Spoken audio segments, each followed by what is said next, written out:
भगवान महावीर जीवन यात्रा आप श्रवण कर रहे हैं बड़ी ही श्रद्धा और भक्ति के साथ में। साधना करके प्रभु केवल ज्ञान को प्राप्त कर चुके हैं और केवल ज्ञान प्राप्त करके अब प्रभु धर्म प्रभावना करते हुए विचरण कर रही है। प्रभु की शरण में आकर के अनेकों अनेकों भव्य जीव, नर नारियां, राजकुमार, रानियां इत्यादि संयम अंगीकार करके अपनी आत्मा का कल्याण कर रहे हैं। प्रभु के केवली पर्याय के 8 वर्ष तक की चर्चा आपने श्रवण की थी। केवली पर्याय का 9वां वर्ष प्रारंभ हुआ। प्रभु ने वैशाली से मिथिला से काकंदी नगरी की ओर विहार किया। काकंदी नगरी से विहार करके सहस्राम्र वन, काकंदी नगरी में सहस्राम्र वन में पधारे। राजा जितशत्रु प्रभु के दर्शन करने के लिए आए। उस समय काकंदी नगरी में भद्रा सार्थवाहिनी के पुत्र धन्ना कुमार थे जो प्रभु के दर्शन के लिए आए। प्रभु के दर्शन किए, प्रभु की वाणी को सुन के वैराग्य हुआ। घर आए और घर आकर के उन्होंने अपनी माता से और उनकी 32 पत्नियां थी, उन 32 पत्नियों से उन्होंने संयम की आज्ञा मांगी। जब संयम की आज्ञा मांगी तो पहले तो माता ने और पत्नियों ने रोकने का बहुत प्रयास किया, परंतु धन्ना के आग्रह के आगे और उसके वैराग्य के आगे सभी को झुकना पड़ा। संयम की आज्ञा मिल गई। धर्म प्रेमी राजा जितशत्रु ने कृष्ण और श्रेणिक राजा की भांति ही नगर में घोषणा करवाई कि जो जो संयम लेना चाहता है उनके परिवार का उत्तरदायित्व मेरा होगा। धन्ना अणगार ने अपने परिवार की अनुमति से प्रभु के चरणों में संयम अंगीकार कर लिया। संयम अंगीकार किया तो धन्ना के मन में एक ही भाव था कि मुझे अपने अधिक से अधिक कर्मों की निर्जरा करनी है। तो प्रभु से आज्ञा ली कि दीक्षा ली तो मैं बेले बेले पारणा करूँ। और बेले बेले पारणा करने के क्रम में पारणे में, आयंबिल में जो बचा हुआ अनाज होता है, गृहस्थ के घर में जो बचा हुआ अनाज है, मैं केवल उसको ही ग्रहण करूँगा। यानी पारणा भी मैं कैसे करूँगा? आयंबिल के द्वारा करूँगा। और आयंबिल में भी कैसे? जो बचा खुचा अनाज है मैं वही ग्रहण करूँगा। ऐसी जो है धन्ना अणगार ने प्रतिज्ञा की। बेले बेले तपस्या करने लगे, बेले बेले पारणा करने लगे।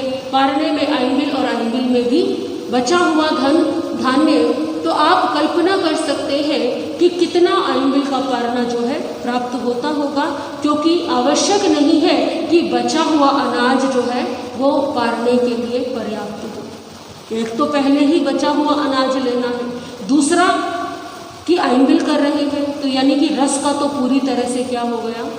त्याग हो गया। सभी प्रकार के स्वाद जो है वो छोड़ दिए। 9 माह दीक्षा को ही हुए थे। भगवान महावीर ने राजा श्रेणी के समक्ष प्रशंसा की कि इस समय हमारे धर्म संघ में धन्ना अणगार महातपस्वी हैं। इनसे उत्कृष्ट तपस्या वर्तमान में किसी की भी नहीं है। 9 माह का संयम पालन किया और वो सर्वार्थ सिद्ध विमान में पहुँचे। आयुष्य पूर्ण हो गया, सर्वार्थ सिद्ध विमान में गए।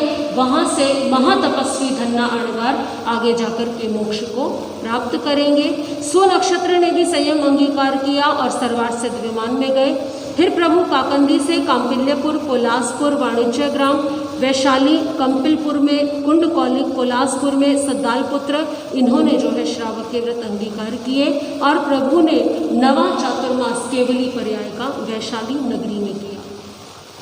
वैशाली नगरी में 9वां चातुर्मास करने के पश्चात में 10वें वर्ष में वैशाली नगद में राजगृह में इस समय महाशतक जो श्रावक थे, जो पार्श्वनाथ भगवान की परंपरा का अभी तक पालन कर रहे थे, उन महाशतक श्रावक ने प्रभु के दर्शन किए और प्रभु के दर्शन करके उन्होंने भगवान महावीर के शासन में श्रावक धर्म अंगीकार किए। तत्पश्चात उस समय घटना घटित हुई। रोहक मुनि ने भगवान से प्रश्न उत्तर किए, गौतम स्वामी ने भगवान से प्रश्न उत्तर किए और महाशतक श्रावक ने समोशरण में पंच महाव्रत अंगीकार करके संयम लिया। ये वर्षावास राजगृही नगरी में हुआ। केवली पर्याय के 11वें वर्ष में प्रभु अनेकों परिव्राजकों को उपदेश देते हुए विचरण कर रहे थे। 11वें वर्ष में अनेकों सन्यासियों ने, जो परिव्राजक थे, उन्होंने प्रभु के चरणों का शिष्यत्व स्वीकार किया, दीक्षा अंगीकार की। राजगृह से कृतंगला, कृतंगला से कयंगला नगरी में छत्रपलाश उद्यान में प्रभु विराजमान थे। समोशरण की रचना हुई, प्रभु ने वहाँ पर देशना दी। और कलंगला के निकट श्रावस्ती नगरी में उस समय स्कंदक नामक परिव्राजक रहता था। स्कंदक परिव्राजक जो है, परिव्राजक धर्म का पालन करता था। तो उस समय भगवान महावीर के संघ का एक शिष्य था जिनका नाम था पिंगल निर्ग्रंथ। पिंगल निर्ग्रंथ उस समय विचरण करते हुए श्रावस्ती नगरी में पधारे। स्कंदक से आमना सामना हुआ तो स्कंदक परिव्राजक ने कुछ प्रश्न उत्तर किए। इसे एक समझ लीजिए कि छोटा सा शास्त्रार्थ हो। तो स्कंदक परिव्राजक जो है, जब शास्त्रार्थ किया, चर्चा की, तो स्कंदक परिव्राजक से पिंगल निर्ग्रंथ ने कुछ प्रश्न पूछे धर्म के विषय में, परंतु स्कंदक परिव्राजक के पास में उन प्रश्नों का समुचित उत्तर नहीं था। तो उस समय स्कंदक परिव्राजक को पिंगल निर्ग्रंथ ने प्रेरणा दी कि यदि आपको ये उत्तर चाहिए तो उत्तर मैं भी दे सकता हूँ, परंतु आप इन उत्तर लेने के लिए हमारे भगवान, हमारे आराध्य भगवान महावीर के समोशरण में जाइए। उस समय भगवान महावीर गौतम स्वामी को कहते हैं समोशरण में कि गौतम, आज तुम्हारा पूर्व परिचित जो है यहाँ पर आने वाला है, वो तुम्हारे प्रति स्नेह भी दर्शाएगा और वो मेरा शिष्य भी बनेगा। स्कंदक परिव्राजक गौतम स्वामी के पूर्व भव के मित्र थे। स्कंदक परिव्राजक आया, प्रभु से चर्चा वार्ता की, प्रभु से अपने प्रश्नों के उत्तर लिए, प्रभावित हुआ और उसने भगवान के चरणों में संयम अंगीकार कर लिया। 12 वर्ष साधुत्व का पालन किया, 12 वर्ष साधु जीवन का स्कंदक ने पालन किया और विपुलाचल पर्वत पर जाकर के अपने आयुष्य को पूर्ण किया। कयंगला से प्रभु श्रावस्ती की ओर विहार किया। श्रावस्ती में वाणिया ग्राम में प्रभु ने 11वां वर्षावास किया। वाणिया ग्राम से वर्षावास पूर्ण करके अपनी केवली पर्याय के 12वें वर्ष में प्रभु ब्राह्मण कुंड में पधारे, बहुशाल चैत्य में विराजमान थे। ये वही वर्ष था जब प्रभु का सांसारिक परिवार का जामाता जामाली, जो कि आपने श्रवण किया था कि प्रियदर्शना पुत्री थी और जमाली जो है जमाता थे, उन दोनों ने भी प्रभु के चरणों में दीक्षा अंगीकार कर ली थी। परंतु जमाली ने अपने 500 शिष्यों के साथ में प्रभु से अलग होकर के विहार कर दिया। जमाली को अलग होकर के उसने विहार किया। प्रभु के मत से उसने अपना एक अलग मत बना लिया, अपनी एक अलग विचारधारा बना ली। ब्राह्मण कुंड से विहार करके प्रभु वत्स देश की ओर पधारे, कौशाम्बी नगरी में। और कौशाम्बी नगरी में यही वो समय था जब सूर्य और चंद्र मूल विमान से वंदन करने के लिए प्रभु को आए। घटना घटित हुई कि प्रभु का समोशरण लगा हुआ था और प्रभु के समोशरण में जो है देशना चल रही थी, कुछ दर्शन कर रहे थे। उस समय साध्वी मृगावती, साध्वी चंदनबाला जी जो साध्वी प्रमुखा थी, और मृगावती जी जिन्होंने बाद में संयम अंगीकार किया था। मृगावती जी जो है मौसी थी चंदनबाला जी की। तो उस समय सूर्य और चंद्र अपने मूल विमान के साथ जो है प्रभु के समोशरण में आए। सूर्य और चंद्रमा के वहां उपस्थित होने से समय का मृगावती साध्वी जी को भान नहीं रहा। सब साध्वियां लौट गई उपाश्रय में क्योंकि सूर्यास्त हो चुका था, परंतु चारों ओर प्रकाश होने के कारण साध्वी मृगावती को भ्रम रहा कि अभी दिन है। तो साध्वी मृगावती जी वहीं पर बैठी रही। सूर्य और चंद्र जब अपने विमान के सहित वापस लौटे तो चारों ओर अंधकार देख करके मृगावती जी को आभास हुआ कि रात्रि हो चुकी। तो बड़ा पश्चाताप अपने मन में वो करती हुई उपाश्रय वापस लौट आई। जब वापस लौट करके उपाश्रय आई तो साध्वी चंदनबाला जी ने देखा कि ये किस समय लौटी है, रात्रि के समय। तो गुरणी होने के नाते, क्योंकि वैसे तो चंदनबाला जो है आयु में छोटी है और मृगावती क्या है, बड़ी है। मृगावती मौसी है, परंतु चंदनबाला इस समय साध्वी प्रमुखा है। तो तो साध्वी प्रमुखा होने के कारण और गुरणी होने के कारण चंदन बालाजी ने मृगावती जी को उपालंब दिया कि आप इतने समय तक उपाश्रय के बाहर थी, आपको ऐसा करना शोभा नहीं देता। मृगावती जी अपने मन में पश्चाताप करती रही, बार बार पश्चाताप करती रही, गुरणी जी के उपालंब भी सुनती रही। बारंबार पश्चाताप करने से, अपनी आत्मग्लानि करने से मृगावती साध्वी जी को कुछ समय के पश्चात में केवल ज्ञान की प्राप्ति हो गई। केवल ज्ञान प्राप्त हुआ, परंतु मृगावती जी ने ये किसी से कहा नहीं। जिस समय केवल ज्ञान प्राप्त हुआ तो उस समय चंदनबाला साध्वी जी के निकट से एक सर्प होकर के जा रहा था। तो साध्वी मृगावती जी, क्योंकि जिसको केवल ज्ञान होता है उसके लिए कुछ भी अंधकार में नहीं रहता, भूत भविष्य वर्तमान और उसके लिए सब कुछ जो है ये महत्व नहीं रखता। तो साध्वी मृगावती जी ने अपनी गुरनी साध्वी चंदनबाला जी को सावधान किया। साध्वी चंदनबाला जी ने देखा कि इतनी अंधकार में इन्हें सर्प दिखाई कैसे दे। तो चंदनबाला जी को कुछ आभास हुआ कि ऐसा लगता है कि इन्हें कोई विशिष्ट ज्ञान प्राप्त हुआ है। तो साध्वी चंदनबाला जी ने पूछा कि क्या आपको कोई विशिष्ट ज्ञान की उपलब्धि हुई है जिसके कारण आपको ज्ञात हो गया, अंधकार में भी आपको सर्प दिखाई दे गया। तो साध्वी मृगावती जी ने विनय के साथ में उत्तर दिया कि आपकी कृपा से मुझे केवल ज्ञान की प्राप्ति हुई है। और जैसे ही ये सुना तो चंदनबाला जी को बड़ा पश्चाताप हुआ कि ऐसी भव्य आत्मा को मैंने इतना उपालंब दिया, इतना कुछ कहा, और ऐसा विचार करते करते साध्वी चंदनबाला जी को भी केवल ज्ञान की प्राप्ति हो गई। ये प्रभु महावीर के केवली पर्याय का 12वां वर्ष है। चंदनबाला साध्वी जी और मृगावती साध्वी जी को केवल ज्ञान की प्राप्ति हुई। प्रभु कौशाम्बी से राजगृह की ओर विहार किया। यहाँ पर इस समय राजगृह में वेहास और अभय कुमार ने संयम अंगीकार किया। अभय कुमार राजा श्रेणी के पुत्र और राजा श्रेणी के महामंत्री संयम अंगीकार करके संयम का उत्कृष्ट पालन किया। विपुलाचल पर्वत पर जाकर के अनशन किया और देवत्व को प्राप्त किया। प्रभु महावीर ने ये 12वां जो है चातुर्मास राजगृही नगरी में ही किया। राजगृही से विहार करके 13वें वर्ष में प्रभु चंपा पधारे। ये वो समय है जब अब राजा श्रेणी का देह त्याग हो चुका है, राजा श्रेणी की मृत्यु हो चुकी है और अब राजा श्रेणी का पुत्र कोणिक जो है वो राजा है। और कोणिक ने पितृशोक से उबरने के लिए चंपा नगरी को अपनी राजधानी बना लिया। राजगृही का त्याग करके उसने चंपा को अपनी राजधानी बना लिया है। तो प्रभु महावीर राजगृह से चंपा की ओर पधारे। चंपा में कोणिक राजा का राज्य था। यहाँ पर अनेकों गृहस्थों ने प्रभु के चरणों में संयम अंगीकार किया। महापद्म, श्रेणिक पद्म, भद्र, सुभद्र, महाभद्र, पद्मसेन, पद्मगुल्म, नलिनी गुल्म, आनंद, नंदन, ये 10 प्रमुख जो है ये श्रावक थे जिन्होंने प्रभु के चरणों में संयम अंगीकार किया। जिन पालित ने श्रवण धर्म अंगीकार किया और पालित ने श्रावक धर्म अंगीकार किया। पालित कौन है? पालित बड़ा व्यापारी है और ये वही है जो समुद्रपाल, जिनका वर्णन आपने उत्तराधीन सूत्र में सुना था, समुद्रपाल के पिता, जिनका उत्तराधीन सूत्र के 21वें अध्याय में वर्णन आता है। तो पालित ने प्रभु के चरणों में श्रावक धर्म अंगीकार किया। प्रभु ने ये 13वां वर्षावास चंपा नगरी में ही किया। चंपा नगरी में वर्षावास पूर्ण करके प्रभु अपनी केवली पर्याय के 14वें वर्ष में चंपा नगरी से विदेह की ओर विहार किया।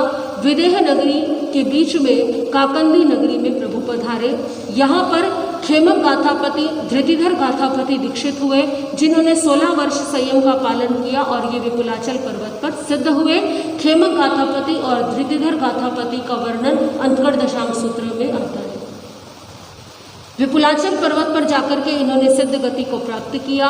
प्रभु ने ये चातुर्मास मिथिला नगरी में किया।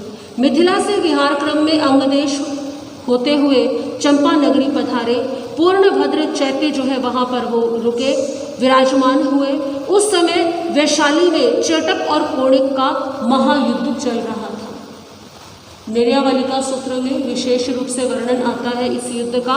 चेटक राजा, जिनके साथ में 18 गण राजा थे, 18 छोटे राजा थे, और कोणिक के साथ में उसके 10 सौतेले भाई थे। आप सभी ने पर्युषण महापर्व के दिनों में ये वर्णन सुना था कि किस प्रकार से कोणिक ने अपने भाइयों को के पास में जो सिंचानक हाथी और दिव्य कुंडल और हार थे उसको प्राप्त करने के लिए अपने भाइयों पर दबाव बनाया। भाइयों ने भाग करके नाना की शरण ली, राजा चेटक की शरण ली, तो कोणिक ने अपने नाना से भी युद्ध कर लिया। तो उसमें भीषण संग्राम वहाँ पर हुआ, जिसमें कि काली आदि रानियों के 10 पुत्रों की मृत्यु हो गई। उस समय जब वो पुत्र शोक में थी तो प्रभु विहार करते हुए इसी कारण से चंपा नगरी आए थे, क्योंकि चंपा नगरी में उस समय बड़ा शोक का वातावरण था। कोणिक तो अपने स्वार्थ के लिए युद्ध कर रहा था, परंतु चंपा नगरी में न जाने कितनी कितनी माताओं के संतान जो है वो युद्ध में मृत्यु को प्राप्त हो गई, कितने बच्चे अनाथ हो गए, कितने स्त्रियां विधवा हो गई। तो उन परिवारों में कितना दुख का वातावरण था। पूरी चंपा नगरी उस समय शोक में डूबी हुई थी, क्योंकि ये युद्ध ना तो देशभक्ति के लिए किया जा रहा था, ना ये युद्ध अपनी सुरक्षा के लिए किया जा रहा था। ये युद्ध केवल और केवल कोणिक के स्वार्थ की पूर्ति के लिए किया जा रहा था। तो ऐसे दुखद समय में जब प्रभु चंपा नगरी में पधारे तो चंपा नगरी में आकर के प्रभु ने काली आदि रानियों को प्रतिबोध दिया। काली आदि रानियों ने प्रभु के चरणों में संयम अंगीकार किया। कुछ काल प्रभु चंपा में ही रहे, चंपा नगरी के निवासियों को धर्म उपदेश देकर के फिर प्रभु ने वहाँ से विहार कर दिया। प्रभु ने 14वां वर्षावास पुनः मिथिला नगरी में ही किया। मिथिला नगरी से चातुर्मास पूर्ण करके अपने केवली पर्याय के 15वें वर्ष में वैशाली के पास से होकर के श्रावस्ती पहुँचे। इस श्रावस्ती नगरी में जब प्रभु पहुँचे तो चेटक और कोणिक का जो युद्ध हुआ था, उस युद्ध से किसी तरह से हल और विहल कुमार अपने प्राण बचाते हुए समो शरण में पहुँचे और प्रभु के समो शरण में पहुँच करके उन्होंने प्रभु के चरणों में संयम अंगीकार किया। श्रावस्ती नगरी में मंखली पुत्र गौशालक द्वारा जिन होने की प्ररूपणा की गई। अब देखिए, गौशालक जो कि प्रभु के साथ रहा, प्रभु के साधना काल में लगभग 6 वर्ष प्रभु के साथ रहा। अब उस गौशालक ने अनेकों प्रकार की रिद्धि सिद्धियां प्राप्त कर ली हैं, अनेकों शक्तियां अर्जित कर ली है, और उस शक्ति और उस ज्ञान को अर्जित करके अब उसने अपना स्वयं का एक संप्रदाय खड़ा कर लिया है। तो अब गौशालक जो है उसके पास में भक्त है, शिष्य है, एक बड़ा समुदाय बना करके अब गौशालक जो है सबको ये कहने लगा कि मैं ही तीर्थंकर हूँ, महावीर तीर्थंकर नहीं है। वो झूठ बोलते हैं, असत्य भाषण करते हैं। श्रावस्ती नगरी में 2 तीर्थंकर आए हुए हैं, ऐसी लोगों में चर्चा होने लगी, क्योंकि भगवान महावीर तो तीर्थंकर है ही, परंतु गौशालक भी स्वयं को अब क्या कह रहा है कि मैं क्या हूँ, तीर्थंकर हूँ। तो उस समय जब लोगों में चर्चा होने लगी तो ये चर्चा गौतम स्वामी के पास भी पहुँची और गौतम स्वामी ने प्रभु से शंका का समाधान कराया। प्रभु ने उत्तर दिया कि इस समय एक ही तीर्थंकर है जो कि मैं स्वयं हूँ। एक समय में 2 तीर्थंकर नहीं हो सकते। गौशालक असत्य भाषण कर रहा है। उस समय श्रावस्ती नगरी में गौशालक ने अपने कुछ श्रावक बना लिए थे, जो पहले भगवान महावीर के भक्त थे, श्रावक थे, परंतु उसके गौशालक के मत से प्रभावित होकर के अब वे इसकी मान्यता करने लगे। हलाहला कुम्हारेन अपुंगल वाथावती। गौशालक ने जब लोगों से ये सुना कि प्रभु महावीर ने ये समाधान किया है कि गौशालक तीर्थंकर नहीं है, गौशालक केवल ज्ञानी नहीं है, तो गौशालक ने क्रोध करना प्रारंभ कर दिया। आनंद मुनि जो कि गोचरी के लिए, भिक्षा के लिए उस समय नगर में गए हुए थे, उनका मार्ग रोक करके उनको डराया कि यदि मुझे तीर्थंकर नहीं माना तो मैं सबको जला करके भस्म कर दूंगा, मैं सबको जलाकर के राख कर दूंगा। आनंद मुनि ने प्रभु के पास आकर के प्रभु महावीर से समाधान पूछा कि प्रभु गौशालक ऐसे ऐसे कार्य कर रहा है, लोगों को डरा रहा है, मुझे भी उसने मार्ग में रोक करके ये कहा कि मैं ही तीर्थंकर हूँ। तो प्रभु ने उस समय सबको आदेश दिया, जितने भी वहाँ समूह शरण में उपस्थित थे, श्रावक श्राविका और साधु साध्वी, कि गौशालक अभी कुछ ही समय में यहाँ पर आने वाला है, कोई भी उससे वाद विवाद नहीं करेगा, क्योंकि ऐसा नहीं कि प्रभु का ज्ञान गौशालक से कम है, ऐसा नहीं कि किसी का ज्ञान, भगवान महावीर के संग में ऐसे अनेकों साधु साध्वी हैं जो गौशालक को निरुत्तर कर सकते हैं, गौशालक को वाद विवाद में पराजित कर सकते हैं, परंतु किसी समझदार व्यक्ति से वाद विवाद करना, शास्त्रार्थ करना कोई हल निकालता है, परंतु अभिमानी व्यक्ति से वाद विवाद करना स्वयं की ही हानि है। प्रभु ने स्पष्ट निर्देश दिया कि कोई भी वाद विवाद न करे। कुछ देर में गौशालक जो है बड़े क्रोध में, बड़े उत्तेजना में समूह शरण में आया और बोलने लगा, मैं गौशालक जो है ये तो कब का शरीर जो है छोड़ चुका हूँ, मैं गौशालक नहीं, मैं कौंडिन्य गोत्री उदाई हूँ, मैंने अब तक 7 शरीर जो है बदल लिए, क्योंकि जो शरीर जीर्ण हो जाता है उसको मैं छोड़ देता हूँ और नया शरीर ग्रहण कर लेता हूँ। ये नया शरीर क्योंकि परिचय सहन करने में, कष्ट सहन करने में सक्षम है। गौशालक ऐसे अनेकों मिथ्या प्रलाप करता रहा। प्रभु महावीर ने उस समय सत्य का उद्घाटन किया कि गौशालक ये असत्य है, तुम सत्य का पालन करो, तुम वही गौशालक हो जिससे मैं पूर्व में भी मिला था। गौशालक प्रभु की वाणी को सुनकर के क्रुद्ध हो गया, क्योंकि गौशालक जानता है कि प्रभु उसे पहले से ही क्या है जानते हैं, क्योंकि प्रभु के साथ अनेकों वर्षों तक वो रहा है। गौशालक ने क्रुद्ध होकर के प्रभु महावीर का अपमान करना प्रारंभ कर दिया, अनेकों अपशब्द बोलने प्रारंभ कर दिए। उस समय भगवान के समूह शरण में अयोध्या निवासी 2 शिष्य जो है प्रभु की सभा में थे। 2 अणगार थे, एक का नाम था सर्वानुभूति अणगार और एक का नाम था सुनक्षत्र अणगार। ये सुनक्षत्र और सर्वानुभूति अणगार ने जब देखा कि ये बारंबार हमारे आराध्य, हमारे गुरु प्रभु महावीर का अपमान किए जा रहा है, तो सुनक्षत्र और सर्वानुभूति अणगार ने उसका विरोध किया, प्रत्युत्तर दिए, प्रश्न उत्तर हुए। गौशालक ने देखा कि मैं क्या हो रहा हूँ, पराजित हो रहा हूँ, मेरा सत्य यहाँ सबको ज्ञात हो रहा है, यदि ये सत्य बाहर आया तो मेरे भक्त जो है वो मुझे नहीं मानेंगे। और गौशालक ने अपने क्रोध को, अपनी उत्तेजना को तेजोलेशा का रूप दे दिया।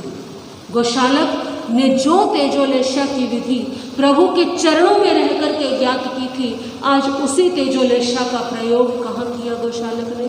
प्रभु के समूह शरण पे, प्रभु के शिष्यों पर, सुनक्षत्र और सर्वानुभूति अणगार पर किया, और वो दोनों ही अणगार उसी समय उसी समूह शरण में जल करके भस्म हो गए। भगवान महावीर ने गौशालक को पुनः समझाने का प्रयास किया। अब गौशालक ने सारी सीमाएं पार कर दी और तेजोलेशा का प्रयोग भगवान महावीर पर कर दिया, परंतु तेजोलेशा जो है उसने भगवान पर प्रहार नहीं किया। तेजोलेशा ने 3 बार प्रभु की प्रदक्षिणा की, 3 बार चक्कर लगाए प्रभु के चारों ओर और वापस गौशालक पर, परंतु प्रभु की 3 बार प्रदक्षिणा करने से तेजोलेशा का प्रभाव कुछ कम हो गया था, इसीलिए गौशालक की तुरंत जलकर के मृत्यु नहीं हुई। गौशालक के ऊपर जब तेजोलेशा का प्रहार हुआ तो उस समय प्रभाव मंद था, इसीलिए वो तुरंत जो है जला नहीं, भस्म नहीं हुआ, परंतु उसके शरीर में वेदना होने लगी, जलन होने लगी, वो अग्नि उसे जलाने लगी, परंतु गौशालक अभी भी सत्य को स्वीकार करने को तैयार नहीं है।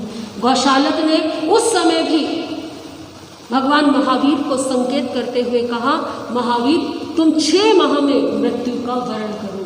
मैंने जो तेजोलेशा का प्रयोग किया है इसके प्रभाव से तुम 6 माह में मृत्यु का वरण करोगे और मैं अभी जीवित जीवित रहूंगा। भगवान महावीर ने, क्योंकि उस समय उपस्थित जन समुदाय शंकित हो गया, सब शिष्य डर गए थे क्योंकि सुनक्षत्र और सर्वानुभूति अणगार जलकर के भस्म हो गए थे। तो प्रभु महावीर ने सभी के चित्त को शांत करते हुए प्रभु ने सबको ये समझाया कि अभी मेरा समय, अभी मेरा आयुष्य बाकी है, मैं अभी 16 वर्ष और अभी रह करके धर्म की प्रभावना करूंगा, परंतु गोशालक तुम आज से 7 रात्रि में ही छद्मस्त अवस्था में ही मृत्यु का वरण करोगे। यानी मृत्यु किसकी होनी है? तुम्हारी होनी है, मेरी नहीं होनी। ये कोई दुर्भावना से कहे हुए वचन नहीं है, अपितु गौशालक को अभी भी समझाने का प्रयास है कि अभी भी अपने पापों की क्या कर लो, आलोचना कर लो, प्रायश्चित कर लो। अभिमान में आकर के, क्रोध में आकर के न जाने कितने कितने पाप किए जा रहे हो। गौशालक वहाँ से वापस लौट आया। अब गौशालक के शरीर में वेदना जो है बहुत अधिक बढ़ने लगी, मानसिक रूप से वो विक्षिप्त भी होने लगा, क्योंकि जब वेदना बहुत ज़्यादा बढ़ जाती है तो दिमाग काम। तो गौशालक कभी पानी अपने ऊपर डालता, बार बार जो है जल से स्नान करता, कभी मिट्टी अपने शरीर पर लगाता, कभी मद्यपान करता कि ये वेदना क्या हो जाए, शांत हो जाए। परंतु ये वेदना कहाँ शांत होने वाली थी। तेजोलेशा जो उस समय गौशालक ने छोड़ी थी, वो 16 राज्यों को जलाने में सक्षम थी। 16 राज्यों को और उन राज्य में रहे हुए निवासियों को जला करके भस्म कर सकती थी। अंग देश, बंग देश, मगध, मलय, मालव, अच्छ, वत्स, कौत्स, पाठ, लाट देश, वज्र देश, मौजी, काशी, कौशल राज्य, आबाद राज्य और समुद्र राज्य, इन सब राज्यों को जला सकती थी। ऐसी वो तीव्र जो है तेजोलेशा थी। यही कारण था कि प्रभु ने सभी को स्पष्ट निर्देश दिया था कि कोई भी गौशालक से विवाद, क्योंकि शक्ति जब किसी ऐसे उद्दंड व्यक्ति के पास में आ जाती है तो व्यक्ति अपने अभिमान को सिद्ध करने के लिए, अपने अभिमान को पूरा करने के लिए कोई भी पाप करने में हिचकिचाता। कृष्णलेशा का कितना बड़ा उदाहरण है ये। तो गौशालक ने जो किया वो उसके समक्ष आ रहा है, आने ही वाला है। किस प्रकार से गौशालक का क्या परिणाम होगा, क्या गौशालक के साथ घटना घटित होगी, क्या वास्तव में गौशालक 7 रात्रि के पश्चात क्या हो जाएगा, मृत्यु को प्राप्त हो जाएगा, या गौशालक अपनी शक्तियों का प्रयोग करके अभी भी जीवित रहेगा। इसके विषय में भगवान महावीर कथा में आप जैसे समय आएगा वर्णन हम श्रवण करेंगे। आज के लिए भगवान महावीर जीवन यात्रा की चर्चा यहीं तक ही। सभी प्रेम और श्रद्धा के साथ में भगवान महावीर की स्तुति करेंगे। जो भगवती तृष्णातन, जो भगवती तृष्णातन से लाट के भान है, से घाट भान है। लिया जन्म क्षत्रिय कोण में, लिया जन्म क्षत्रिय कोण में, प्रिय नाम श्री वर्धमान है, प्रिय नाम श्री वर्धमान है। जो स्वर्ण वर्ण प्रलाम भुजे, जो स्वर्ण वर्ण प्रलाम भुजे, सर से जनयन अभिराम